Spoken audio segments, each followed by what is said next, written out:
We're going to now go through oral care, and then afterwards we'll look at vitamins pretty quickly.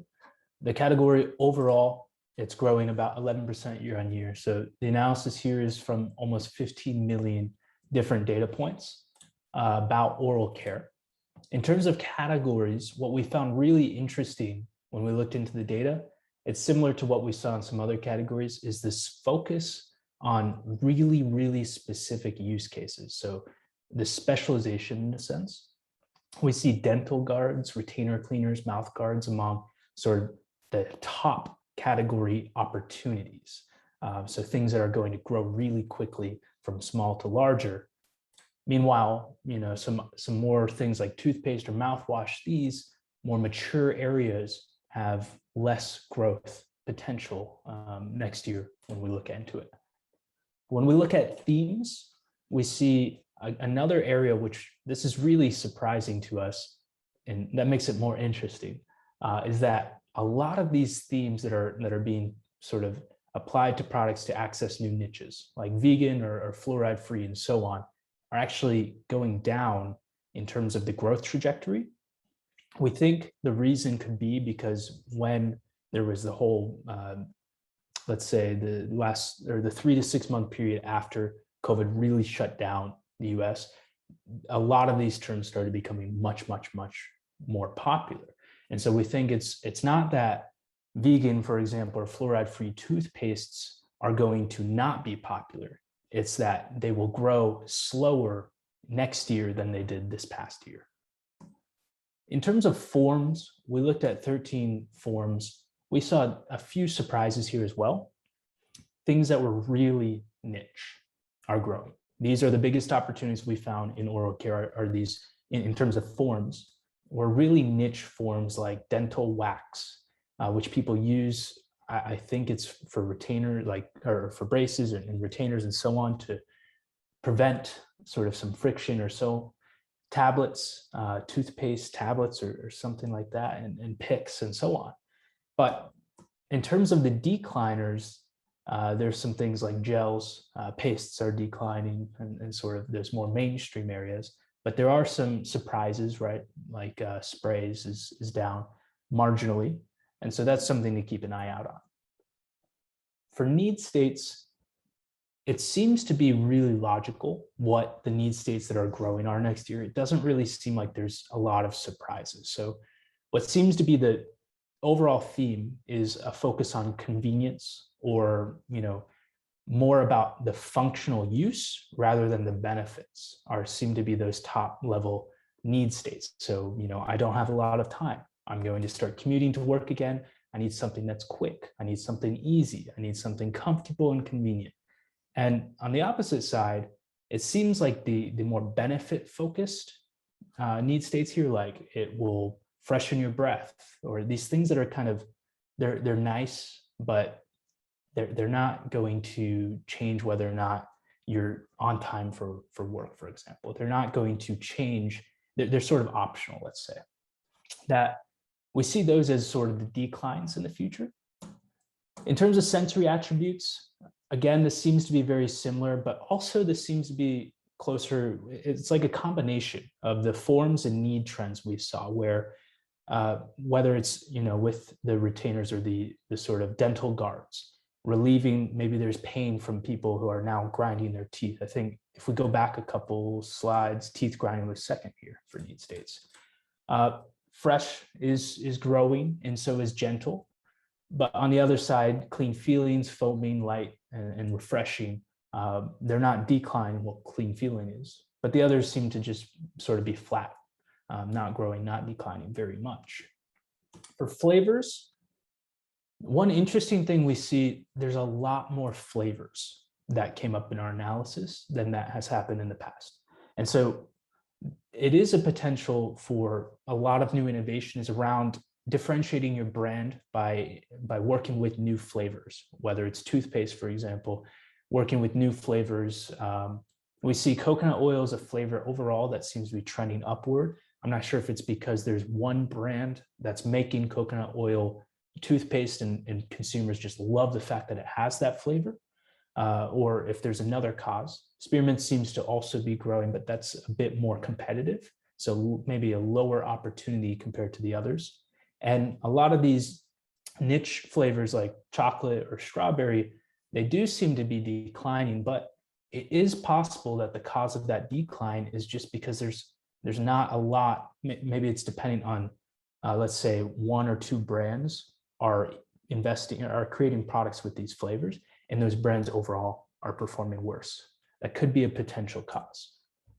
For additives, so we found this really interesting. One of the questions going into our research was, what's the next charcoal, right? What is that next, twist on toothpaste that's going to be something viral on social media, for example, or it's going to cause people to buy the product just because it has that new thing involved.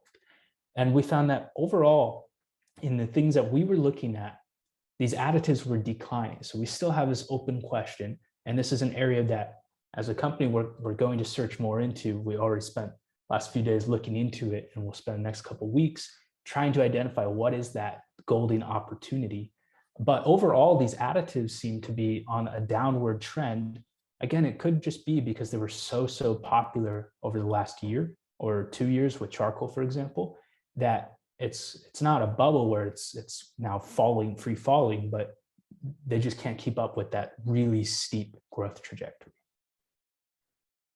What we wanted to do was dive into natural ingredients. So when we looked at products that are natural, we wanted to look into what those ingredients are coming up in most conversations. And this is where we found the exact sort of on some of those additive points like charcoal. We found the niche. We found where is charcoal performing really well in the future, because overall, we know it's not going to continue at that really steep growth trajectory that's had in the past. But in these natural focused products, the products that promote how it has natural ingredients, 100% organic, and so on, we found that's where consumers are the most passionate about these additives, about things like xylitol or charcoal or stevia being included in the product.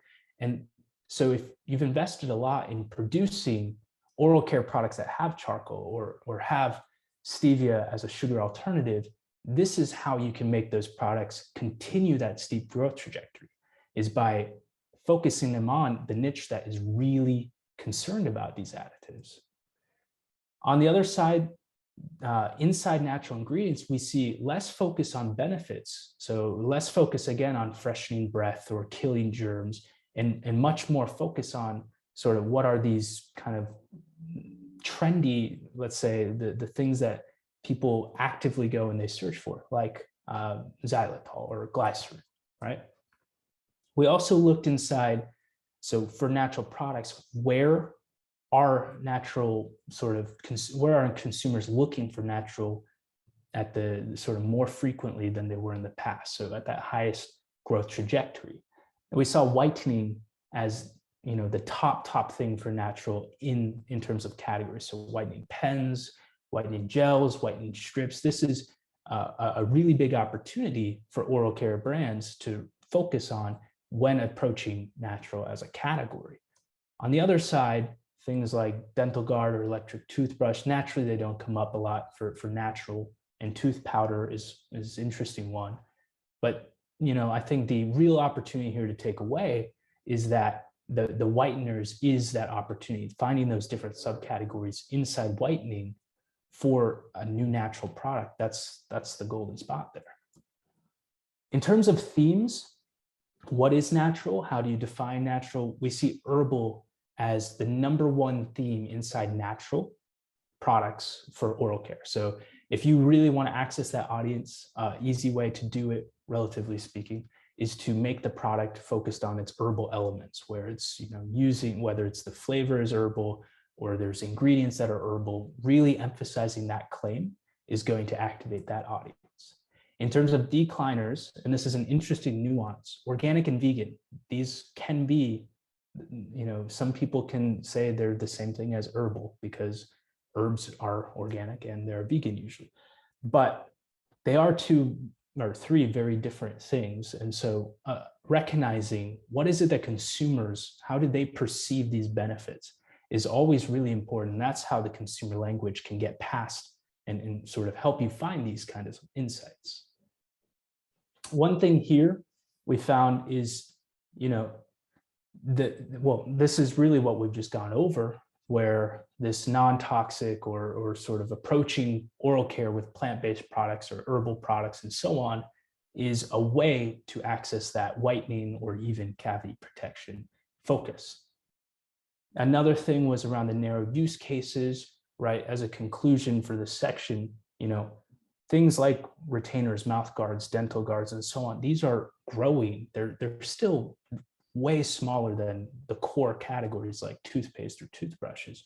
But that's where you find your opportunities, is those up and coming areas that consumers are actively looking for.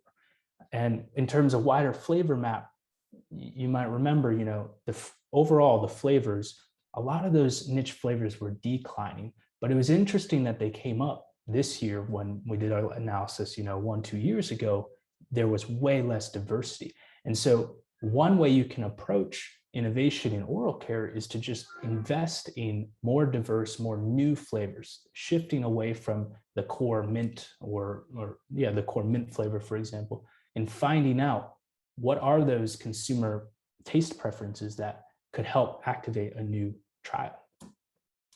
And then the last one here, in terms of conclusions for oral care, is finding that next charcoal. So one of the things that we've sort of discovered in our data has been speed and convenience. And so one of the questions for, okay, if we're not going to look, or if we're not going to use charcoal to access a mainstream audience, what can we do? Is to focus on how you can make oral care products applicable more conveniently. They might take less time, they might require less water, and so on. And that's a way to really access that future trend where people are going to have less time. Convenience is going to become much more important to them, and you can sort of help them solve that problem.